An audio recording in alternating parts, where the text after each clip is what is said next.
Mulheres, que bom estar aqui com vocês. E hoje nós vamos para a nossa segunda aula sobre o livro de Esther. Na verdade, a primeira, né? Que nós vamos começar o estudo aqui do primeiro capítulo. E eu acredito que esse estudo está muito enriquecedor, vai abençoar muito a sua vida, trazendo para você um conhecimento não só a nível espiritual, mas também contextos históricos. E com certeza você vai ser ricamente abençoado. Então eu quero te convidar a não perder nenhuma dessa aula. Fica aí até o final, porque temos muita coisa para aprender e para compartilhar hoje. Nós hoje vamos entrar na trama, no primeiro capítulo do livro de Esther. A nossa segunda aula é hoje. Nós tivemos a nossa primeira, que foi a introdução. E se você ainda não assistiu, acesse aqui o canal e assista a primeira aula para que você possa acompanhar toda essa exposição deste livro. Porque além de eu me basear na Bíblia, eu me baseei em algumas fontes de estudo, como Esther na Casa da Pérsia, estudos teológicos baseados na Escola de Discípulos, Bíblias comentadas, revisadas e atualizadas. E nessas Bíblias existem muitos registros importantíssimos. E hoje ainda nós não vamos falar sobre Esther, nós vamos falar sobre Vasti, porque afinal de contas Esther se tornou rainha após a queda de Vasti. Vasti foi uma mulher muito atraente, descendente de uma das 7 famílias de sangue azul da Pérsia. Foi uma rainha no reinado do rei Assuero, também chamado de Artaxerxes da Pérsia, nós vimos na introdução. O seu reinado foi aproximadamente da Índia e terminava onde atualmente encontra o Sudão, na África. Hoje nós vamos falar sobre o que aconteceu no banquete do rei, curiosidades que são necessárias para a gente saber o contexto da história que ocorreu no Palácio de Suzã. No primeiro e segundo capítulo, fala sobre a localização do império gigantesco do rei Assuero, que era o seu palácio de inverno. E vamos falar também sobre o porquê que ele fez esse grande banquete. Esse banquete, essa festa, era para ostentar o seu domínio, para que cada povo pudesse ver o tamanho e o poder. E essa festa se deu em vários meses, né? Não foi só dias, durou 6 meses. Então, gente, o rei ele não tinha só motivo de festejar. Ele tinha motivo de, além de apresentar suas riquezas, montar uma estratégia para invadir a Grécia. Porque sua verdadeira paixão era fazer o que o seu pai Dario I não tinha conseguido fazer, conquistar a Grécia. Os registros históricos não entram em detalhes se realmente houve essa invasão na Grécia. O fato é que ele precisava reunir uma força militar para estudar uma estratégia caso houvesse essa invasão. E uma curiosidade é que o rei ostentava tanto que até as barbas dele carregavam ouro. Eles iam para a batalha e usavam joias para que na hora da guerra tivesse tamanha ostentação. E legal é ver também para onde Deus levou Esther, né? Esther, ela foi inserida num contexto riquíssimo de ostentação, que nem o autor do livro que escreveu Esther conseguiu colocar tamanha ostentação nos livros históricos. Ele pincelou algumas coisas, vai dizer que os sofás tinham a amarração de madrepérola, joias preciosas, eram forrados com linho puro, as colunas do palácio eram banhadas em ouro. Ele relatou que ele conseguiu enxergar, tamanho era o poder do império. Vai dizer que as taças, né, onde eles tomavam vinho eram de ouros. Então a gente fica imaginando, né, quando a gente lê esse primeiro capítulo, que o rei ele era muito generoso. Ele dava de beber até as pessoas, o quanto as pessoas quisessem, mas claro, para elaborar o seu plano, né, e conquistar as pessoas, para que as pessoas pudessem estar do lado dele nessa invasão. E aí que entra Vasti. Vasti entra em um ambiente de bebedeira, onde homens estavam totalmente embriagados, porque se tem bebida à vontade, suponho que estavam bêbados, né? E a Bíblia vai dizer isso, que o rei já estava muito alegre, no capítulo 1, no versículo 8. E agora nós vamos entrar numa parte crucial da história, que é a história de Vasti, como lemos no versículo 8 e 10. Que o rei ele estava super alegre. Vasti estava também dando uma festa, porque o rei ele estava dando uma festa, e a gente entende que era só para homens. E eu acredito, né, que se a gente imaginar aqui, a gente vai ver que foram 6 meses de festas, o qual as mulheres também ficaram sozinhas por 6 meses. E Vasti deve ter pensado, olha, eu vou reunir as mulheres também para fazer uma festa. Então, nos versículos 10 e 11, o rei, ele já não estava muito lúcido, concordam? E vocês podem estar acompanhando aí na Bíblia de vocês para a gente ganhar tempo, que ele estava esbanjando e ostentando. E a rainha era mais uma coisa que ele queria ostentar. Por isso ele pede para buscar a rainha. E no versículo 12, a rainha se recusa e ele fica irado. E a Bíblia, né, e existem vários viés da história de Vasti, mas se nós meditarmos e olharmos o contexto da história, nós vamos ver que a história não é tão romântica como se fala. A rainha se recusou a entrar na presença do rei. A rainha perde o seu reinado porque ela desobedeceu ao rei. Temos outros viés. Que coisa linda, o rei amou tanto a sua esposa que quis mostrar sua beleza para todo mundo. Mas não é bem assim. O pano de fundo dessa história, que vimos nos relatos históricos, é que Xerxes tinha outra intenção. Ele queria uma estratégia e mostrar todo o seu poder, inclusive Vasti, aos olhos dele, era mais uma ostentação na presença de homens, e homens já alegres, homens embriagados. Então, qual foi o procedimento de Vasti? Vamos analisar por outro viés?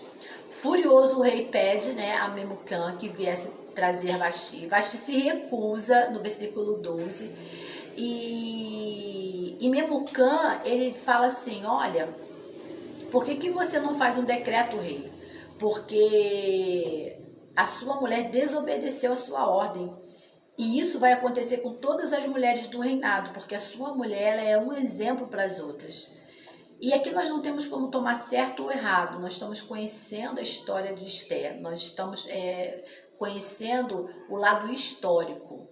Então, como Vasti era um exemplo e não obedeceu o rei, as outras mulheres também automaticamente não obedeceriam e seriam influenciadas. Então, esse conselheiro chegou ao rei Xerxes e deu essa sugestão, e o rei Xerxes obedeceu.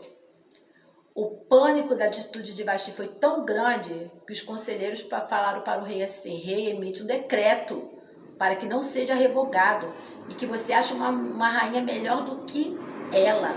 Ou seja, quando eles falam melhor, é uma rainha mais obediente, uma rainha que obedecesse mais, porque supõe-se que realmente Vasti tinha grande influência. E o pânico se instaurou naquele conselheiro. Se a gente pudesse acompanhar os versículos aí subsequentes, eles fazem um decreto para que as mulheres obedeçam todos os maridos, desde o mais rico até o mais pobre. E é nesse cenário que Esther chega com uma postura totalmente diferente para intervir em algo muito maior. Ou seja, mal sabiam eles que Esther não somente era ousada como Vasti, mas também seria uma mulher corajosa. Então, no versículo 22, o rei acatou a proposta dos seus conselheiros. E, né, gente, vamos pensar aqui, vamos abrir um parênteses aqui. Que pânico foi esse? Eu acredito que os conselheiros deviam ter algum problema em casa, porque aproveitaram a situação e botaram todas as suas mulheres no lugar delas, através de um decreto. Bom, é isso que a gente entende, né? Só abrindo aqui um parêntese, porque foi um dos comentários de um pastor que eu estou lendo, o pastor Swindon. Ele fala que Memucã e seus conselheiros deviam estar com algum problema com suas mulheres e aproveitou a deixa para o decreto. Mas voltando aqui para o estudo, nós temos que perceber qual era o objetivo do rei. Nós não estamos aqui para levantar crítica, defesa acerca de um outro, quem está certo, quem está errado, se é o rei, se é a rainha, mas qual era o objetivo do rei na história? Se pudéssemos resumir, seriam 2 pontos. 1, expor a rainha para mostrar o seu controle, e 2, provocar cobiça em todas as pessoas que estavam ali. Nos registros de estudo, as esposas do império, elas eram dominadas e possuídas. O homem era o seu senhor e proprietário. Então, eles usavam para provocar cobiça e no sentido sexual também. É pesado isso, mas acredite, é verdade. Outro dado importante, não era comum da cultura persa uma mulher estar em reuniões públicas de homem. Alguns estudiosos dizem que Vasti não estava em nenhuma condição de revolta e protesto. Ela não foi ao banquete porque ela sabia que o seu marido estava embriagado e ela não compareceu porque posteriormente ela acreditaria que ele recobraria a memória e repensaria naquela atitude. Então, quando a gente começa a estudar mais um pouco sobre o livro de Esther e buscar registros históricos, a gente vai ver que as mulheres daquela época, elas não participavam de banquete. Vasti não tomou uma atitude errada, não colocou seu casamento em xeque. Vasti não pensou assim, eu tudo ou nada, eu não quero mais saber, eu vou botar o meu casamento pro alto e problema o que ia acontecer. Não. Ela vivia sobre as regras do Medo-Persa. Então ela não entendia que ela estava em desobediência. Simplesmente, né, vamos pensar aqui, vamos conjecturar. Como se ela tivesse falado assim, o rei pediu para buscá-la numa reunião de homens e ela deve ter pensado, claro que eu não vou, eu não posso nem estar lá. Assuero já está bêbado, não sabe o que está fazendo. Mais ou menos seria assim, esse registro seria assim, esse entendimento seria nesse viés. E ela se recusou, mas ela em nenhum momento ela botou o casamento dela em xeque e nem botou as consequências do que ia acontecer. Então, nessa linha de raciocínio, ele recobraria o entendimento e ele ia ver que realmente não fazia sentido nenhum ela estar naquela festa.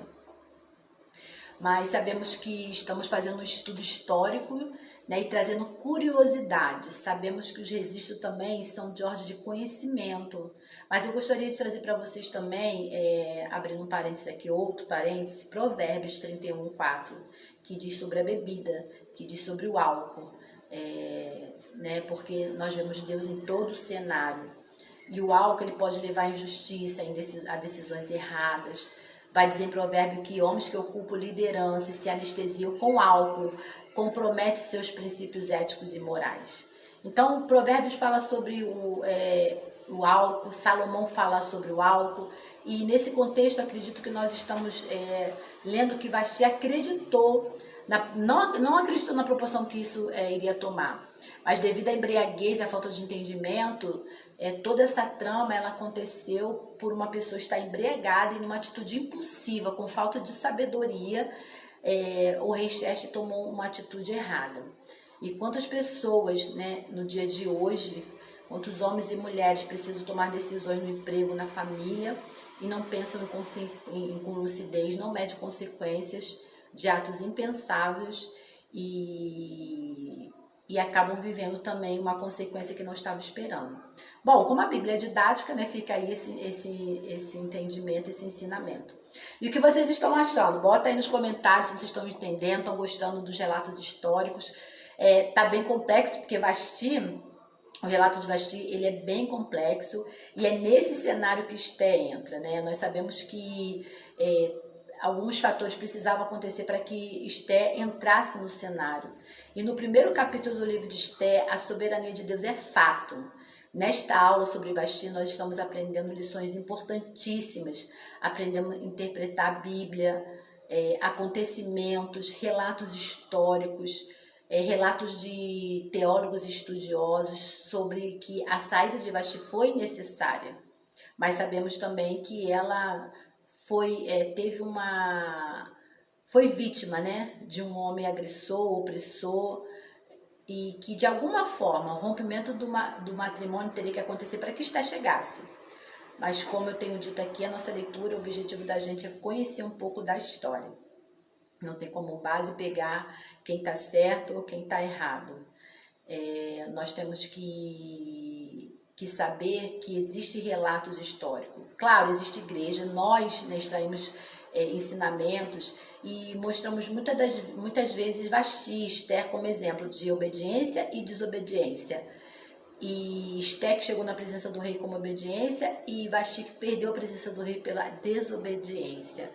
Mas poucos são os relatos do homem que fala sobre maridos insensatos, imprudentes, impulsivos, que diante de situações, decisões incorretas, né, prejudica muito a vida, e como o rei Assuero que prejudicou o seu reinado. O livro de Esther fala muito sobre relacionamento conjugal e fala muito sobre a submissão da mulher. Mas a submissão da mulher ela é subjugada com uma condição, que o homem tenha um amor sacrificial, o homem seja um líder. Mas quando uma liderança é funcional, saudável, há uma harmonia no lar. E é uma responsabilidade bem maior do homem do que da mulher. nós abrimos esse parênteses aqui, né? Porque podemos ver que as pregações de Esté têm um ensinamento de posicionamento da mulher. Mas nós vemos também, à luz da Bíblia no Novo Testamento, que a responsabilidade e o posicionamento do homem é muito mais relevante do que o da mulher. E quase não é citado, né, o posicionamento do rei Assuero quando a gente vai relatar o livro de Esté. Suíno vai dizer no seu livro sobre Esté: submissão não significa que a mulher tenha que ceder aos desejos carnais do marido, como se fosse um simples fantoche. Nunca foi a intenção de Deus sujeitar as esposas às inclinações perversas do seu cônjuge. Está lá no livro Uma Mulher de Sensibilidade e Coragem, de Swindoll, página 43. Abrimos um parêntese grande, não é mesmo? Mas foi necessário. Ao final do reinado de Sheste de Assuero, possivelmente Vasti já havia morrido. Esté já havia morrido e Vasti é trazida para o seu reinado através do seu filho. E o seu filho manda chamar Vasti de volta. Muito interessante, né? Uma trama histórica muito fantástica, não é verdade?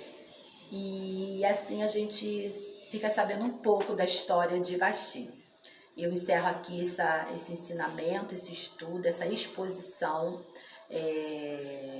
falando que Vasti, ela foi uma mulher que ela realmente teve muita coragem no posicionamento dela, mas foi necessário por conta da imprudência do seu marido e também por conta do plano que Deus tinha, né, para colocar Esther no cenário para libertar os remanescentes de Israel, que continuava disperso no Império Medo. E é justamente o propósito para qual Esther ocupa o lugar de Vasti, o poder para livrar o seu povo de um genocídio. Bem, queridas, terminamos aqui a exposição de Vasti. Espero que esse viés possa ter esclarecido muitas coisas, porque não caberia realmente todos os relatos históricos e registros de acontecimentos, de pesquisas, mas dá para a gente entender o que se passou no capítulo 1 de Esther e conhecer um pouco da história de Vasti. No próximo capítulo estaremos falando sobre Esther, a mais bela do reino. Até lá!